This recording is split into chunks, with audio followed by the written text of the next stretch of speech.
Kia ora everyone and welcome back to the 10th episode of Stripped and Unscripted. I'm Vixen Temple. And I'm Madeline Rose. And yeah, it's our 10th episode. We're so excited. We made it to 10. That's so awesome. Take that, ADHD. Feeling proud, no, just feeling really good and excited. So I know that 10 episodes, that's not a lot, but it's a nice even number. So we thought for our 10th episode, we'd do a little cheeky little Q&A. We put out ask us some anonymous questions. We've gathered some of our favorites. We can't get around to all of them because we had about 60 questions sent through, which kia ora, tēnā koe. We're so stoked that y'all are also keen to hear our thoughts on things, but we've narrowed down to a few questions, so we will answer those. But before we do, I just want to say that I've just returned back from a trip to Ōtepoti, Dunedin, my hometown. I spent the week there. I performed for the Femme Halloween show, which was produced by Verona Vega, and it was lots of fun, and I got to spend the week with my whānau and my best and closest friend. And after the Halloween show I performed at, I had 3 separate people come up to me saying that they listened to the podcast. So shout out to you guys. Kia ora, tēnā koe for coming and saying hi. I love getting to meet you guys, and it's just so cool to meet the people that are listening to the show. It really means a lot to us. So it's so rad to hear that y'all are finding the show insightful and educational and entertaining. So yeah, thank you so much to those guys. Shout out to our Ōtepoti listeners. Do you have anything you'd like to share, Madeline, before we get into our Q&A? Kia ora, it's Vixen Temple editing the episode here, and I just wanted to pop in to say, unfortunately, in the section where Madeline is talking about judging NZAP, the mic started making horrible noises and there was no way for me to edit it. So I just wanted to take it out because it would have destroyed your ears. But just to say what Madeline was talking about in this bit, because we don't have time for her to record it before she heads off to her holiday, Madeline was talking about judging NZAP and how much fun she had, and it was an incredible time, and that people were coming up to her complimenting the podcast and how much it meant to her. She also touched on how, due to her autism, she's kind of awkward when receiving compliments, doesn't really know how to receive a compliment, but she does really appreciate when people come up and talk to her about the podcast. So she was just shouting out everyone for doing that. She also shared lots of love for everyone at NZAP and said ka pai to everyone who was involved in organising that event. All right, back to the show. We will start light, I guess. A question that we got is, what are your favorite stripper / sex worker / pole dance accounts that you follow? Vixen? One of my favorites, Bam Rose, but she's been deplatformed so many times. So prior to her being deplatformed, I really loved the content she would post, speaking a lot about gentrification and really bringing in a lot of perspective of colonialism and white supremacy to the korero surrounding pole fit and stripping. I just thought that was a really fascinating korero to engage with someone that is so educated and onto it with the topic. I really enjoy, there's a few, I obviously love stripper artists, so I've always been a big supporter of Exotic Cancer, love her stuff. I follow a lot of activist groups, grassroots organizations, that I will link in the show notes because I can't think of their names off the top of my head, but I really just love following other sex worker creatives and artists and performers. I follow a lot of grassroots organizations, and then I just love following strippers and just seeing them at the club posting their little outfits of the nights. Oh, I love seeing people's outfits, but I will post a link of my favorite ones. I just can't think of them off the top of my head. So how about you, Madeline? Have to massive second Bam. I love Bam. I am literally obsessed with Bam. I remember when I first found Bam's account in I want to say 2021, when I was first starting to get into, probably not when I was first, but when I was starting to get a bit more serious with my advocacy, and she was one of the first people to put into words what I was feeling and make it really blunt and raw. And I just, oh my God, finding her account was just I love her so much, and I have credited her a lot in my workshop and stuff like that I've done in person. But Love Bam. She's just incredible. Shout out Bam. In terms of dancers, um, my girl crush, my queen, my love, Sedusa Swan. If you've not seen Sedusa move, you're missing out. She's a UK baddie. Honestly, like, just delicious. I think she's incredible. I love the way she moves. She's so authentic. She's so raw. She's so expressive. She has a bendy back, and that shit just, like, makes me melt. I'm obsessed. I also really love Tristlink, of course, which is the sex worker platform that platforms writing articles, blog posts from sex workers. Obviously, Vixen is on there with some of the stuff she writes, but there is a wide variety of sex workers that are featured on that platform, and they write about heaps of different stuff. So lots of super educational and interesting things to read there. I love their stuff. And yeah, I mean, God, so many. Same thing. Like, I have so many grassroots sort of organizations and things like that I follow, but like, they are from all corners of the world. So it's just like endless amounts there. But we'll link a whole bunch of those. But yeah, shout out to all of them. Yeah, kia ora. I should have said Tristlink too. I'm fucking right for them. I love Tristlink. Yeah.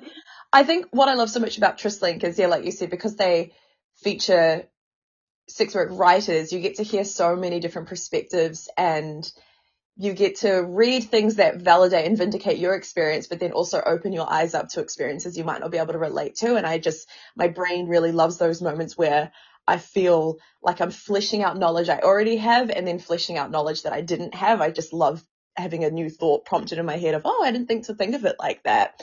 And I just remembered another page I follow that I really love, Artists for Revolt. I know I follow so many more that I'm going to think of later and think, oh fuck, I should have said them, but it's just off the top of my head, those were who came to mind. Period. Okay, I guess we'll do another question. What are your thoughts on pole fitness people using stage names for performances / comps? No, that's nice. They've said love your work. Okay, so Oh, thanks. okay, what do we think on this? I've got thoughts if you want me to share, and then you can go. Go for it. I personally don't have an issue with it, in the sense that it's very common to have a stage name, like drag performers do it, burlesque performers do it. There's a difference, however, between like why strippers have fake names versus pole fit people. So, for example, strippers' fake names are a protection thing, because we live in a whorephobic world that judges sex workers. We have fake names because it can be scary having a government name attached to a line of work. It's on your, CV that you've worked at a strip club or a brothel. That could be the difference between you getting a job or not. So that's the reason we have fake names. We also have fake names because our customers can become obsessed with us and stalk us. And in this world of social media, it's really dangerous and easy for customers. I've had it, I've been stalked by clients before on the internet. So if they have access to your government name, that's dangerous. It also just gives us a persona to lean into at work, which can be really helpful for a lot of us to sort of compartmentalize the job, because it's work, and a lot of people are in survival mode when they're at work, especially more if you're in sex work. But for me personally, like, if you just want to have a stage name, I don't think there's anything wrong with that. I just think as long as you're not trying to sound like a stripper, like you're not going to say, my name's Roxy, and like put on this like stripper persona. Like, if you're doing it as it's your performer persona, I don't personally have an issue with it. But I think knowing why strippers and sex workers have fake names and not making fun of that, like those memes, like, oh my gosh, your stripper name is like your childhood pet and the color of the underwear you're wearing. So I don't know, mine would be, oh, I'm not wearing underwear. Mine would be nude. Mine would be nude Furby, okay? Like, those are I think funny. They're funny when you're a stripper doing that, but I don't like when civilians make fun of like what their stripper name would be, because it's like, there's a reason strippers have name, and it's quite actually scary, the reason we have those fake names. So I don't personally have an issue with it, as long as you're being considerate about it. How about you, Madeline? Yeah. What was the order of, like, what's your stripper name? Undies or first pet first? Actually, it probably makes more sense, like the color of your underwear and then your first pet. Okay, so for me, that would be orange micro bikini bottoms Waka. Waka. Wait, that's fucking cool. That sounds like a poem. That's like I love that. Anyway, okay, so my like overarching feelings toward this is something I say a lot, and it is like, why do you want a stage name? You need to dig deep and ask yourself, why is it that you want a stage name? Is it because you want to live that stripper cosplay life? Do you actually have a job where doing pole dance would affect that? I have friends who have very serious jobs that would not allow them to pole dance. And so they have to have a fake name and a private account in order to be able to post pole. But if you are just trying to separate yourself, your own persona, from pole because you think you don't want to be associated with that, I'm gonna just like remind you to just check that really quick. Um, and also, yeah, I think that if you're a performer, like if you're actually someone who's pursuing performance and you actually do go on stage a lot, then like, period. Like, if you want a stage name, go for it. But again, like, why do you want that stage name? Are you trying to portray stripper? Are you actually in need of a stage name? Is anonymity actually important to you? Or, yeah. And if you're not really doing performance, then what is really the point? Um, yeah, I think that there are definitely people who just want to feel like a naughty little stripper, and so they give themselves some like spicy stage name and make it their Instagram handle, and then that's like their entire thing. Um, and they really have no reason to do that other than they just want to live their like slightly more sensationalized, scandalous version of themselves. And I think that in some cases that can feel like a piss take. In some cases that can really take what is, like Vixen said, a protection measure for us. It can kind of take the piss out of that. And so, yeah, just like check with yourself why it is that you want that. And if there is a legitimate like need for it, then go for it. But if it's just a cosplay thing, then maybe just take a step back and just address that. But yeah, that's my thoughts on that. What else have we got? What other questions have we got? There was a question that I was really keen to answer, and I'd love to hear your thoughts too, but it was the one that said, it makes sense that we need to have solidarity with groups who are oppressed due to things they cannot change, like skin color, gender, or disability. Sometimes I struggle to have that same energy for sex workers because for most in New Zealand, it's a chosen profession. Keen to learn from your perspectives on this. I'm really glad you asked me. I'm gonna share mine, and then I want to hear Madeline, but I'm going to hold your hand when I say this. What you have just expressed is a form of victim blaming. So what you have pretty much said is that you are only willing to support oppressed people if they didn't sign up for it, if they didn't ask for it, which I can understand that in theory, but it's wrong. The reason it's wrong to say I'm doubtful about supporting sex workers because they chose to be sex workers.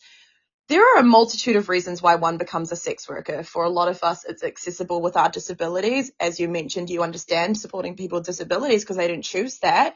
So I didn't choose to be disabled. I also didn't choose to grow up in a world that you have to earn a living. Regardless of what influences someone to become a sex worker, at the root of it is always a need for money because we live in a capitalist society where you have to earn a fucking living. So when someone becomes a sex worker, for whatever reason, no one is thinking to themselves, I can't wait to be oppressed and marginalized. No one is becoming a sex worker because they're excited to be marginalized and they're signing up for that. We're signing up to get paid, to support our lives and pay our bills. And the stigma comes with that. By you saying, well, I struggle to have empathy for sex workers because they've signed up for that, that is a form of victim blaming. No one wants to be experiencing whorephobia. No one wants to be treated the way that sex workers are treated. And yet we still choose to do the job because for a lot of us, it's just the most accessible way to support our lives and earn a fucking living and pay our bills. So I have to really firmly disagree with your rhetoric. I understand the mindset you're saying of like, well, people didn't choose to be black or brown or disabled or whatever, but also I think that's kind of offensive because you're sort of implying that like maybe black people, if they'd had the choice, would have been white, or people who are queer would have chosen to be straight. Regardless of the minority that you are in, I wouldn't change being queer. I wouldn't change being Māori. I wouldn't even I would change my celiac disease disability, but I wouldn't change being on the spectrum. I would just change the way people treat me for it. So you saying I can support people that didn't choose that, for me, it doesn't sound like you fully support the people. It sounds like you pity them and you want to check a box of saying that you've done the right thing by supporting them. I hear you. I disagree with you. You don't sound like a very empathetic person with that mindset, and I would encourage you to ask and sit with yourself and ask, why do I only support minorities who didn't choose it? That's respectability politics. It's victim blaming. And I really encourage you to move away from that mentality because it's not empathetic. It's selective caring, and that's not going to help us in the long run. What do you think, Madeline? Oh, I remember when I read this because we haven't actually got a anonymous question box for the potty. It's actually just mine. And I saw this and it just made me bubble with rage. What a fucking sweeping generalization to assume that majority of sex workers in New Zealand choose to be sex workers.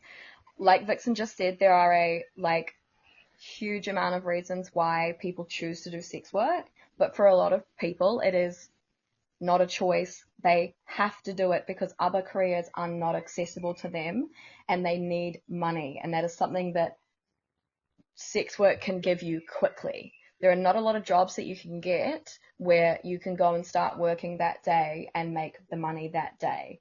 And I just find that so fucking frustrating. And there's also something to be said by, yeah, some people do choose to get into sex work. There are people, like myself, for example, I chose to become a stripper.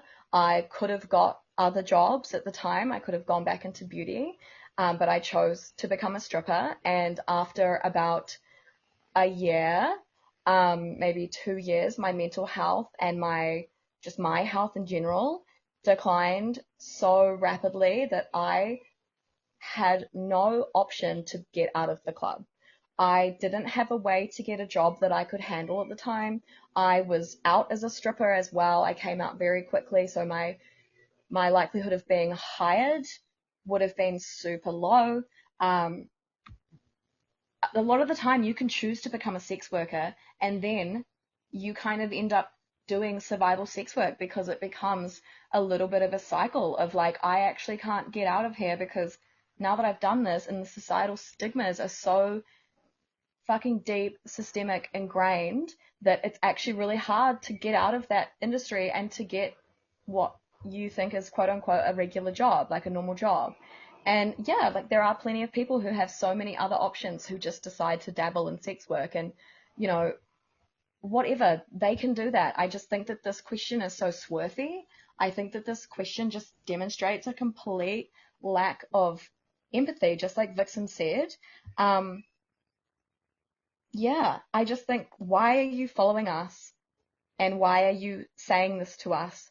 Genuinely, like, I just find it to be a really odd question to send us because I think realistically, you know that our response to this was going to be quite frustrated and quite angry. And I think you kind of not, probably knew what we were going to say to you as well. And I just, yeah, I find that to be a wild thing to have sent to the podcast. I guess obviously it's anonymous. You can send whatever you want. We got some crazy fucking hateful shit sent to us. But this specifically, like, I don't understand how you could be engaging with both of us and the way that we present online and then what this podcast is about and still be sort of sitting there thinking, I really don't know if I can support sex workers. What? Why are you here then? Why are you here then? I think from a question like that, to me, it really speaks to, what's the word, conditional allyship, where I've been a sex work activist for 7 years. And the thing I want to make the most clear in my advocacy when it comes to sex work is that regardless of the sex worker, regardless of why they got into sex work or not, sex workers work and sex workers are human beings deserving of human decency. And it's amazing to me how often I will say that and people want to quiz me of like, okay, but what about this or what about that? People are looking for any reason to not support sex workers. This is how rampant whorephobia is. And I can say that as a sex work activist, people are looking for any reason to revoke their empathy. Okay, so you're saying I should support sex workers who do it because it's survival, but what about the ones that choose to do it? Like, should I hate them? No, no. Regardless of why someone became a sex worker or not, sex workers, every single one of us are human fucking beings deserving of human decency. And if your brain is looking for any reason to revoke that decency, you're the indecent person, not the sex worker. Period. That was just a question I really wanted to answer because I read that and immediately was like, I am so used to experiencing this as an activist. You will say the most simple statement, sex workers deserve human decency, and people will come at you, what about this one? What about this one? And all I'm hearing from that is you are looking for any reason to not care about people, and what the fuck is wrong with you? Why do you want to not care about people so badly? So I really hope that you ask that from a genuine place of wanting to know and not just wanting to irk us. I'm not frustrated answering that question because I feel bad for this person that they have a brain that needs to compartmentalize why they should care about people. Whereas for me, I just care about people because human beings are worthy of decency regardless of who they are and their background. And that's just, I think some people just lack compassion for people, and it's really heartbreaking. It makes me sad more than frustrated that we live in a world that people are so willing to micromanage how they show up for marginalized communities. This is respectability politics. You're basically asking like, how do I support people who I don't support? And it's just so heartbreaking to have to encourage people to give a shit about people that it sounds like they really don't, and it's just sad. Period. We could do a whole episode on that one, eh? That one was big. But we have another question. Does whorephobia hurt more from pole fit people or the general public? Should we say it on 3, 2, 1, Vixen? Oh, okay. Yeah, shall we? We'll dig into it, but I reckon Yeah. we're gonna have the same answer. It's gonna be funny if we don't know. Okay. Are you ready? Yeah. Okay. 3, 2, 1. Pole fit. Everyone. Oh, what the fuck? How are you thinking everyone? Let me explain my thought process. Like, do you mean everyone as in both, or like Yes. everyone as in the general public? Everyone as in it. No matter who whorephobia comes from, it fucking hurts. It hurts when it comes from women. It hurts when it comes from men. It hurts when it comes from pole fit. I think whorephobia hurts regardless of where it's coming from. But I think because, as we talked about with the hashtag not a stripper movement, whorephobia is quite rampant within the pole fit world. I think I've just gotten to a point where I almost expect it. It hurts whether it comes from anyone, but from pole fit there is that like, fuck man, you should know better. But also, I mean, it was only 10 years ago not a stripper was happening. So like, am I shocked? I don't like it. It hurts. But I'm prepared to navigate that korero with you a bit more because I have a common ground I can relate on you with. I guess it's less intimidating to approach the whorephobic conversation around a pole fit person because I can pull out but you're on a pole thing with the general public. I don't know. It's a lot harder to navigate. What about you, Madeline? I want to hear your thoughts. No, I love everything you said there, and I more or less agree with you. I guess maybe this is informed by the fact that I'm in pole fit studios like all the time. And so like I like live inside of that industry.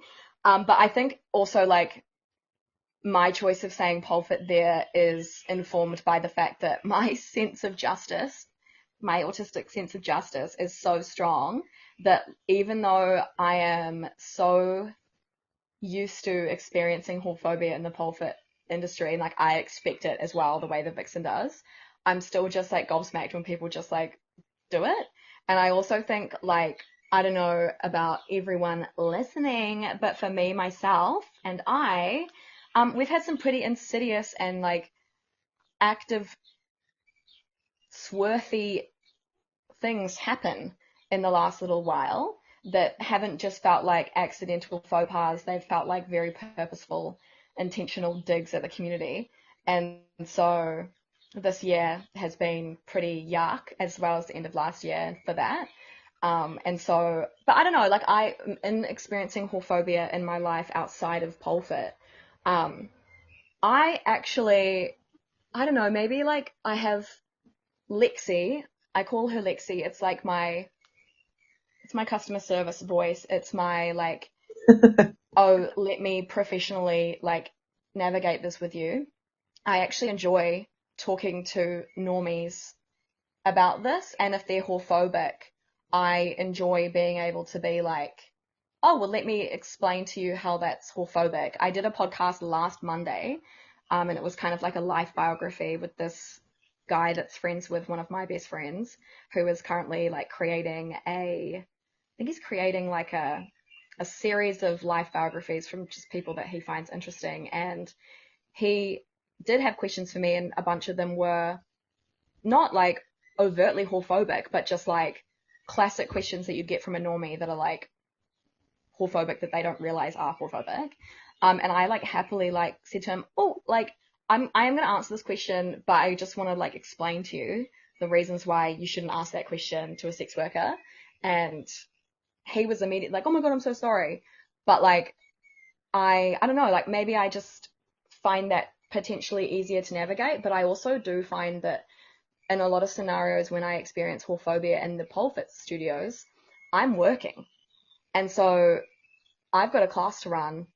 I can't necessarily stop the class and be like, right, I can divert conversation, and I can, you know, definitely say things and help people understand things better, but I can't really turn around and start having a big political conversation with a student in the middle of class, for safety reasons for one, because the rest of the students in the air are literally upside down.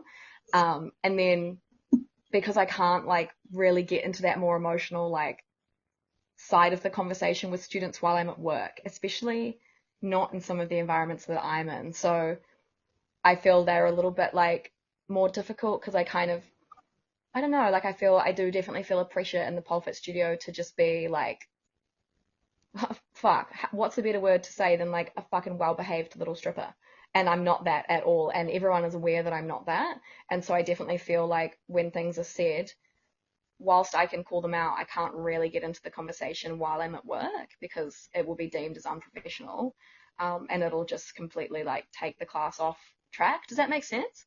Yeah, you have to be very diplomatic when you are, because I guess as a teacher, you are not an authoritative role, but you're someone that people are looking to and paying for this thing. So you do unfortunately have to have that diplomaticness. So I just really encourage people who are listening to this, who are students of poles that are civilian, is to just, yeah, be mindful that that is how Madeline's having to navigate those situations as an instructor, having to really tone police herself in situations that are actually really triggering and confronting. Whereas for me, as I said, I feel more equipped when someone in the pole fit world's being whorephobic for me to turn around and we've got that common ground of like, well, let's unpack why you think that. Meanwhile, you're wearing fucking pleasers, babe. Like, I think when a pole fit person is whorephobic, especially if they're making money off pole or they're quite a known person within the community, I just think they look fucking stupid when they're being whorephobic. And I guess whorephobia is always harmful and it's always dangerous, whatever degree it is that it manifests. But there is a point, and I don't know, sometimes I see people being so willfully whorephobic. I just, pettiness in me is just like, you look like a fucking idiot. So when the general population is whorephobic to me, um, I guess I get just as defensive as in any situation, but when it's pole fit people, I can turn around and be like, You're like armed better to handle the situation. yeah, I do have one thing to add, that I was just thinking about while you were talking, because obviously what I just spoke about then was like in the studio context, but when I think about like the online context, like our advocacy, um, and being that we are like known for talking on these topics in the community, um, when I do condemn behaviors, when people in the pole fit world, specifically like professionals in the pole fit world, people who are making money from it, not students, when pros in the industry do whorephobic things, or, you know, just do offensive and like ignorant things toward sex workers, if I see that and I have to condemn it, that's really, really stressful for me because those are people that I work with, and they're not like just people that are like randomly seeing me like at a fucking dinner party, or like people that have come to a few of my classes. These are people that I work with, and this industry, especially in Aotearoa, is really small. And, you know, when I see those people do those things, it's firstly, and this might just be a little bit of people pleaser in me, which I'm always fighting really hard to like keep at bay, but it is quite stressful to have to stand up against people who are also working in your industry, but then also to watch other people in your industry. And this has happened to me quite a bit, where I've watched people that are my direct co-workers side and, you know, stand up for the people who are doing the really fucked up shit. Meanwhile, you know, me and you are very, and others are very publicly talking about how problematic that behavior is. And I'm watching people that I see weekly side with those people. And that's hurtful to me because I'm like, damn, you know, like we work together, and, you know, you're really nice to me most of the time, and you engage with my content, and, you know, you like show me this like support per se. And then I see you supporting the people who are doing really problematic things, or, you know, doing that yourself. And that to me is just like, what? Like, how can you be so close in my orbit and like engaging with my content and understanding and like, you know, supporting whether or not it's fake support or not, and still like openly like oppose? Like, that's a really weird way, a really shit way to just make like more sex workers feel unsafe, and me being that sex worker feeling unsafe in a space where you are, and then that's my job, like that's my workspace. So yeah, yeah. Yeah, absolutely. No, and that's really hard for you to navigate. And I think it reminds me of that episode where you said like the your worst enemy is the one that pretends to be your friend. When it comes to whorephobia from the pole fit world, because civilians, in my opinion, are always, when they do pole fit, appropriating stripping, the appropriators of the culture that you are a part of are always, it's never shocking when they're insidious towards you, because people that appropriate things, they sort of fetishize things. They like the thing, they don't like the thing it's attached to. They don't like the people it's attached to. So people love, like when whore, sorry, when pole fit, when civilian pole fit people are whorephobic, there's that slight kick I get out of the fact that it's like, well, bitch, you want to be me so badly, and you hate you're being so hateful towards the person that you're trying to look like. It's like fucking people like white women that want to have BBLs and the big lips. They want to fucking look like black women, but they treat black women like shit, and it's never a shock. Like, the people that fetishize groups are always going to be the most insidious towards them. So I guess all of this is to say pole fit civilians do better, because I expect whorephobia from you, to the point that when it happens, I'm like, you're proving me right, you stupid bitch. Anyways. Oh God, fuck. I mean, yeah, fucking hit the nail on the head. I do want to bring up, and this just came to my mind, and I said to Vixen that I was going to bring this up, but I feel like this is going to be quite a long episode, but I think we're on a roll. So, in regards to like whorephobia from pole fit people, or, you know, civilians, whatever it is, we got so many questions. We got 60 questions, probably more than that, probably more like 65. And I'm going to say around about like 10 to 15 of those were about how do I even encompass this in like vague terms? About a specific studio and some specific routines that were recently put on stage, and everyone really wants to hear our thoughts on that.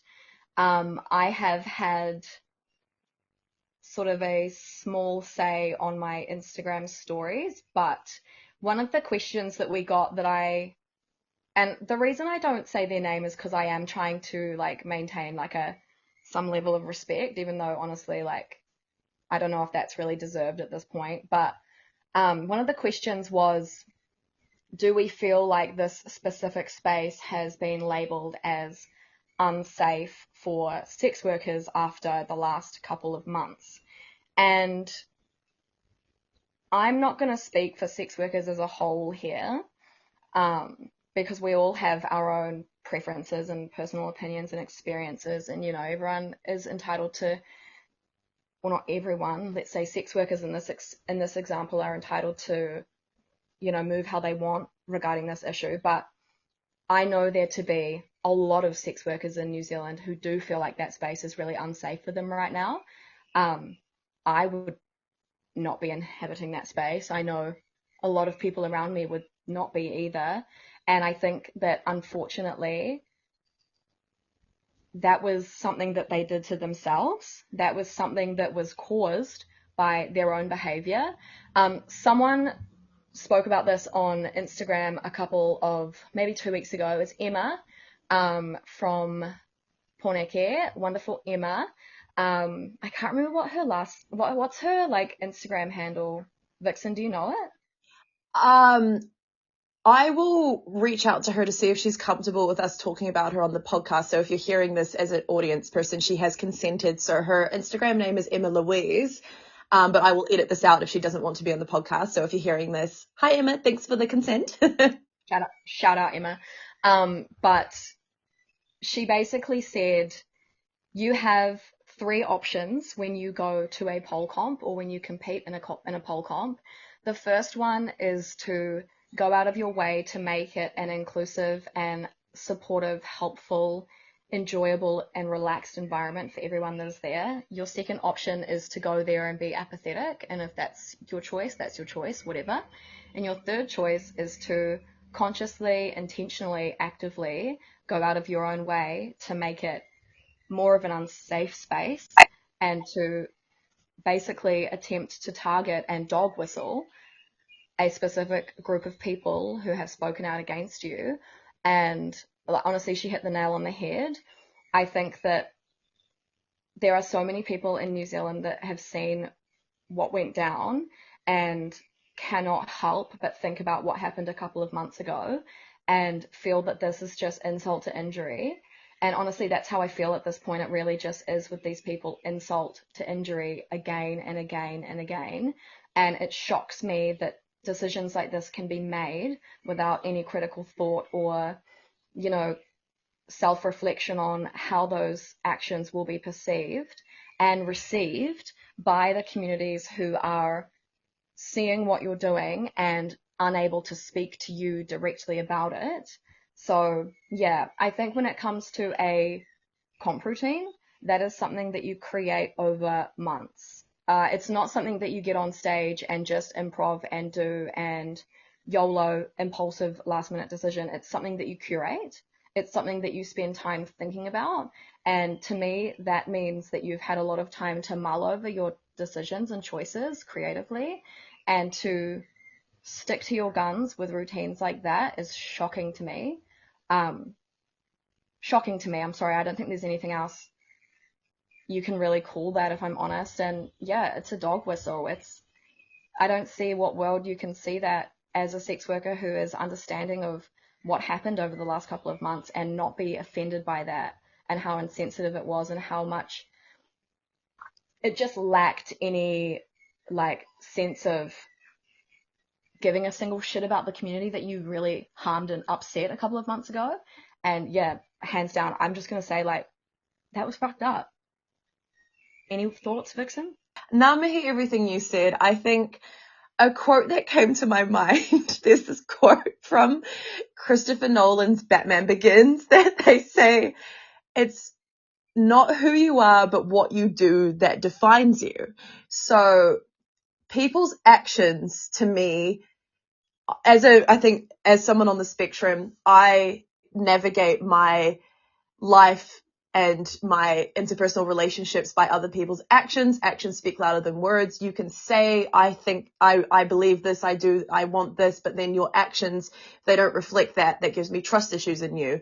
If you are someone that wants to say that you are safe for a community that you are not a part of, and your actions don't reflect that, if you're going to play the victim card when people say your actions don't reflect that, and you're going to constantly cry, boo-hoo, poor me, when people that are negatively impacted by those actions speak up. I don't have time for you. You look like a fool to me.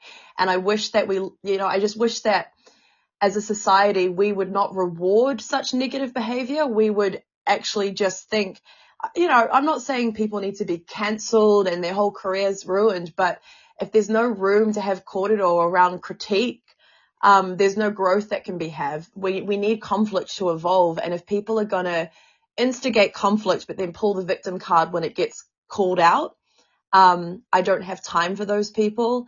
And I just wish that we as a community would note when those negative things happen and not reward them, and try to have a conversation about how to navigate through it so it doesn't cause more harm and tension within our communities. Because at the end of the day, we're all fighting amongst ourselves when really we should be fighting the 1%, the rich, the wealthy. They're the real villains at the end of the day. And when we're busy fighting amongst ourselves, amongst people that want to be us so badly, everyone wants to fucking be a stripper, but they fucking hate the people that are actually strippers.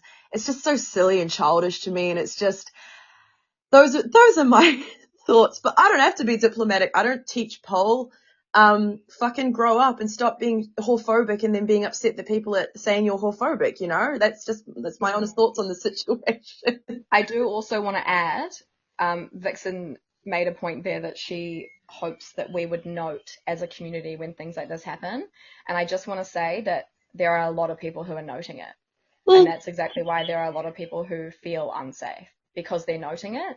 There are also fuck tons of people that are not noting it, that would have gone over their head. But my DMs the week after that were rancid with the amount of DMs about this specific situation. Whenever anything happens, people DM me and they start telling me about it, and like that is a blessing and a curse. And I really like it when people do, because it obviously like brings things to my attention that are important for me to know. But like that, there was a lot. Like it was the night of when people started DMing me about this, and so people are seeing this shit.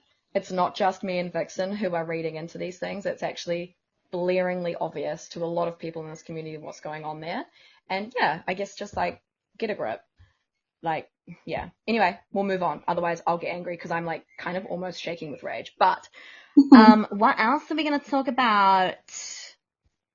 Oh, okay, Vixen, this one's going to be a little bit more for you, because I can't think too much off the top of my head about this. I'm not overly versed in this, but I think, Vixen, you are.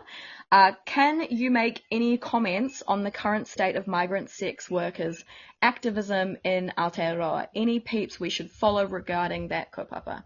Yes. So for those of you who don't know, migrant sex work is still criminalized within Aotearoa. So in 2003, the Prostitutes Reform Act decriminalized sex work for citizens of Aotearoa. And there's always, as we touched on in the episode about censorship, there's always that insidious correlation between sex trafficking and sex work. And the easy scapegoat and the fear mongering is that people think that if you let people on a working visa do sex work in another country, they're just going to, the people are going to be flooding in and everyone's going to be getting in sex trafficked. And it's so ridiculous, because criminalizing sex work pushes people into being trafficked. Decriminalizing it actually helps survivors of trafficking, and it helps lessen the odds of being trafficked. So here in Aotearoa, migrant sex work is still criminalized, and that is cruel and ridiculous and dangerous and completely backwards. And it's Section 19 of the Prostitutes Reform Act. We really need to, I don't want it. There is so much statistics and so much studies to support post-decrim of sex work in Aotearoa in 2003. It's done wonders for the sex work community, specifically trans, Māori and Polynesian sex workers. Decriminalizing our work is the difference between us having a means of income without fear of arrest or not. And when you're a migrant, combining the fear of being deported on top of that, that's really scary. And you've also got to consider, when you advocate for laws that criminalize migrant sex work, you're opening up risk for women, especially for hardworking single mothers who just want to make their lives or the lives of their children better. not just mothers, but I say single mothers because I was raised by a single mother, and I just have a lot of emotions towards that demographic.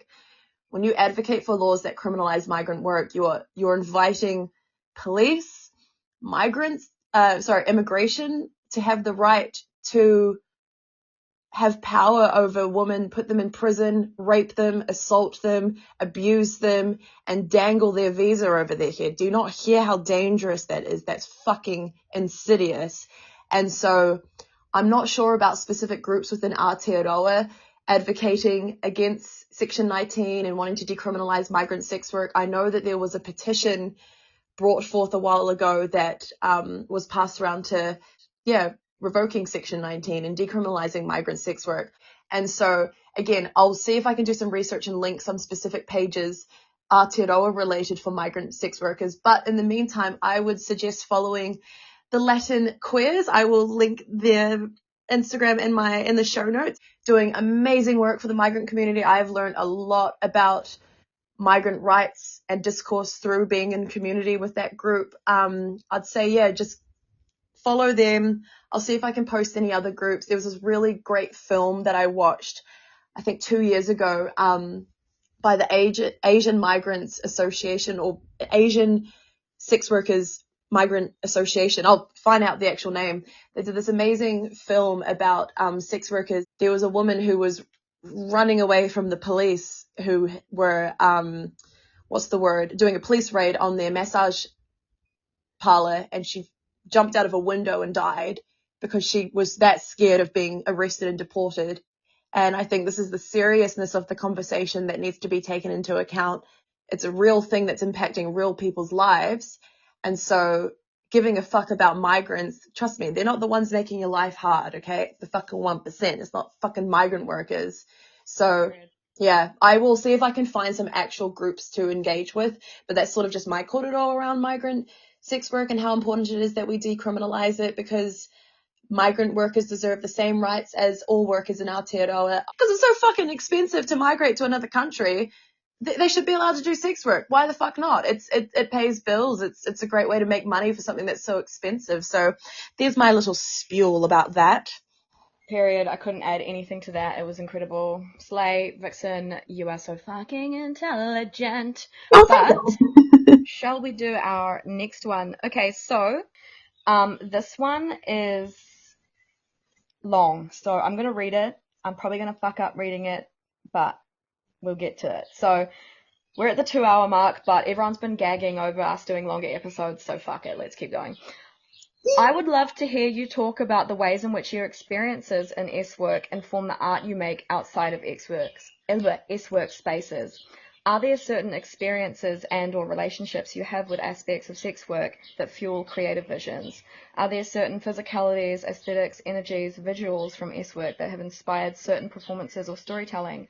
Any particular S-work inspired art that you've made that is completely different to how you portray yourself perform in S-work spaces? Has it spilled over into other mediums, i.e. writing, painting, etc.?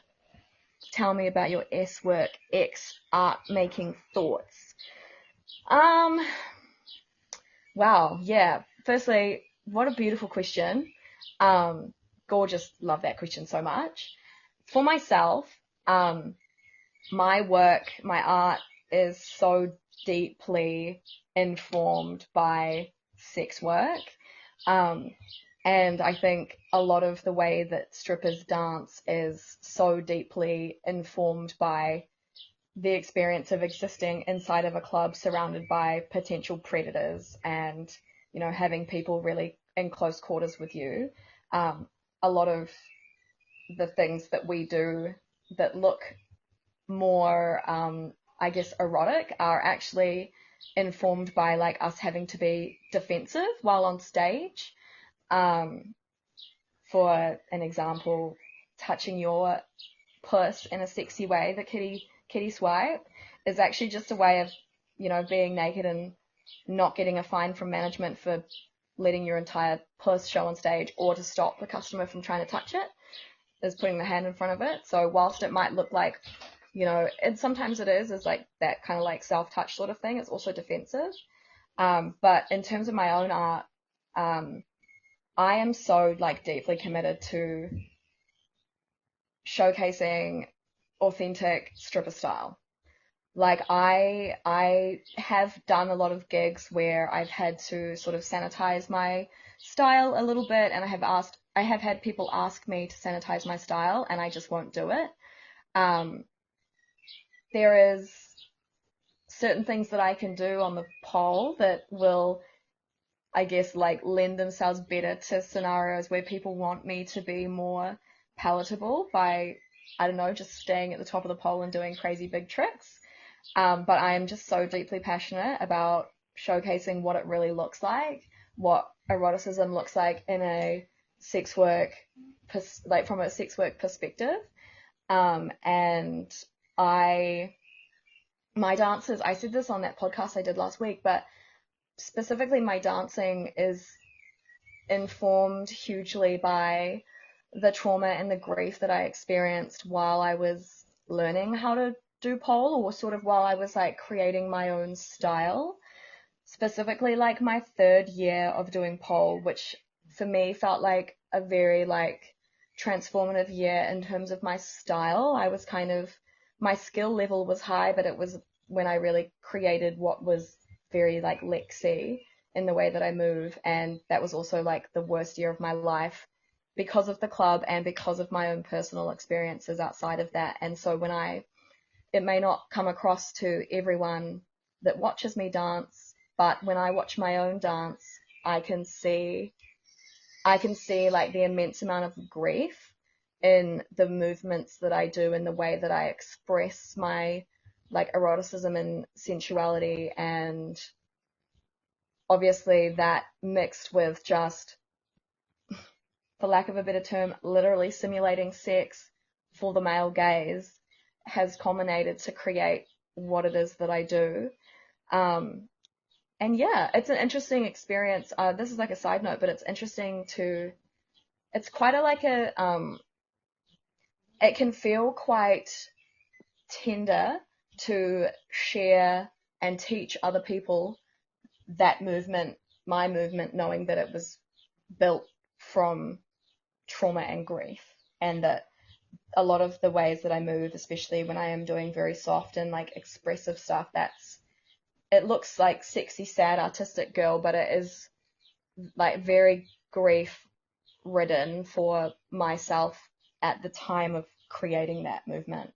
But I am so just boldly, happily, shamelessly embodying stripper. And I think that I will always do that because there are not many stripper style dancers, especially in pole fit spaces right now in Aotearoa, and nothing makes me happier to be that bitch at the showcase or the pole fit event who is just being absolutely erotic as fuck. Even though I know there's a lot of people in the room who are super confronted by that and potentially uncomfortable with that, nothing makes me happier than making those people have to confront that feeling. But yeah, you Vixen, your turn.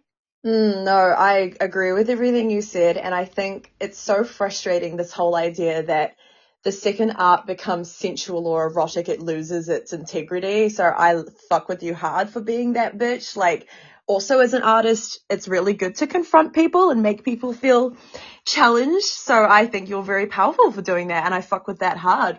So I really love this question because, as I've said on the podcast before, I have a theatre background, I have a theatre degree. I've done theatre my whole life. Since I was like a little girl, I used to do speech and drama lessons, and I would perform in local pantomimes. I've been a performer for like, theatre is a huge part of my life. I come from a very theatrical whānau. My family are very creative, and I've got a bunch of like singers in my family and other actors and musicians, and yeah, it's just such a huge part of my life. So for me, having had a theatre background and then entering the world of stripping and sex work, I can firmly say that being a sex worker has loaned itself really beautifully to my career in the arts, and it's made me a better performer. So outside of sex work, with Vixen Temple, I'm a drag queen.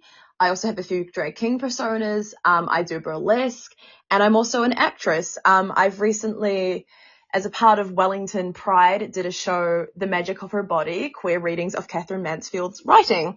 And I got to play Catherine Mansfield.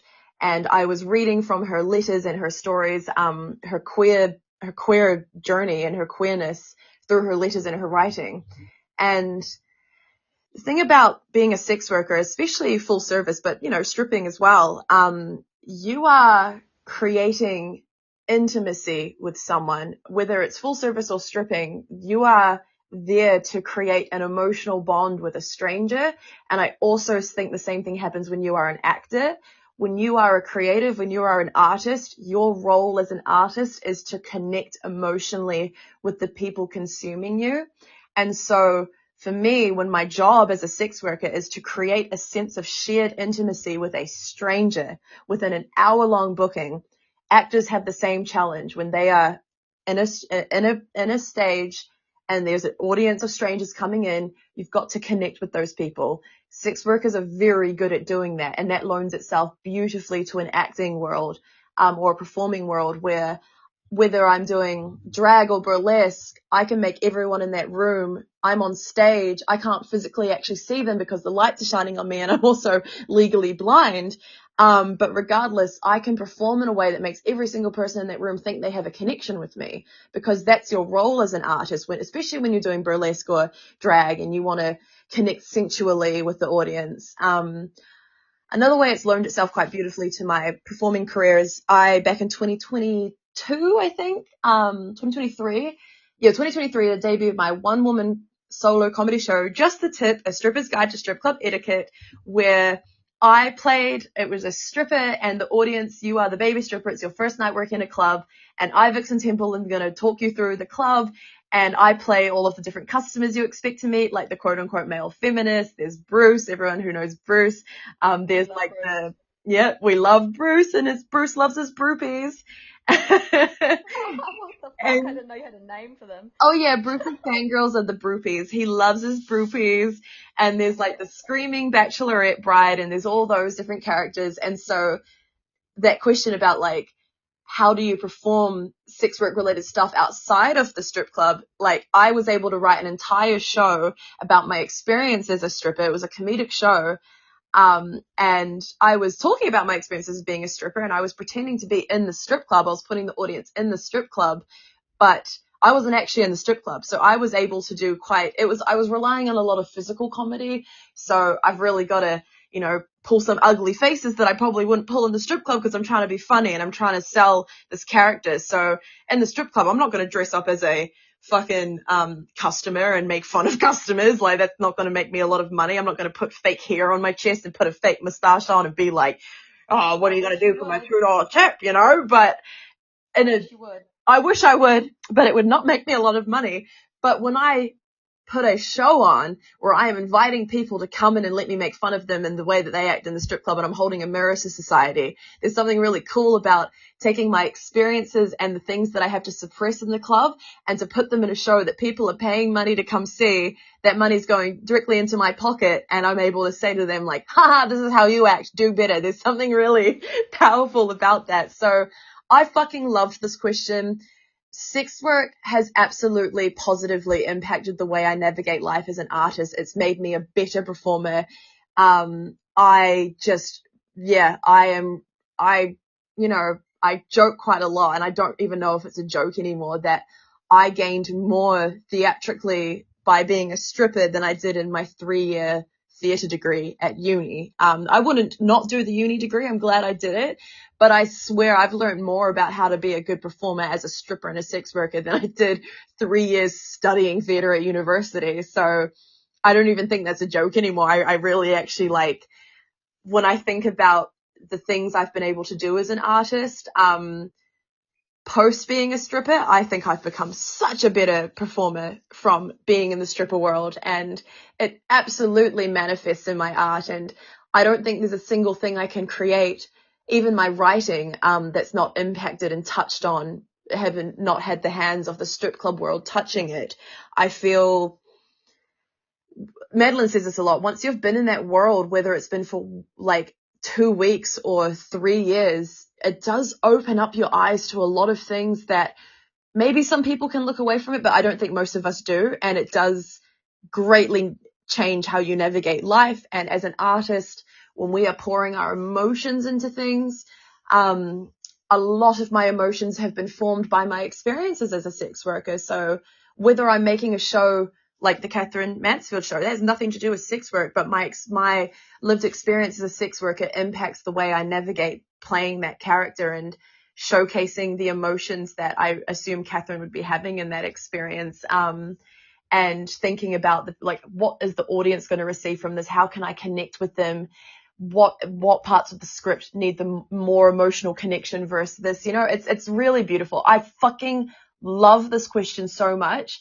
And whether I'm making something directly related to sex work or not, till the day I die, my art will always have a touch of the sex work world in it, whether it's consciously or not. I think art is such a subconscious thing that when I'm connected to the creative portal within me, there's a route that goes straight back to the strip club that I never want to tether. I never want to cut ties with it because I think it makes me a better performer. So I fucking love that question. Thank you so much to the person that asked that. That's a fucking cool question. Period. I love that question. And yeah, you're so right. I'm so content for that, like, the way that informs my performance to just never leave me. I'm so content to just hold on to whatever it is that sex work gives you that informs everything that we do in our art to just hang around in me forever. I don't know, maybe that's, I was talking about this on my Instagram yesterday, but it's this radical, acceptance of ourselves and what we've done. But I'm just fucking keep that shit in my art forever. I love it. I think about going back into when I was in the strip club 3 nights a week and just being completely mesmerized by all of the dancers regardless of who it was, and just being I fucking love this shit. Watching women do this shit, watching folk do this shit is insanely incredible, fucking spiritual experience. Watching people come out and just especially when it's, if you've not been to a strip club before, you won't understand this, but when you see a stripper come out and she's been doing this for a little bit of time, she's got some confidence, some sass, some finesse. Watching women do that shit with that little bit of sass, that confidence, almost this form of nonchalance, it is fucking unreal. It is unreal. It is my favorite fucking thing to watch. Whenever I get to see strippers do their thing, I'm just fuck yes, there's nothing like it. And fuck, I'm holding on to that forever. I love that shit.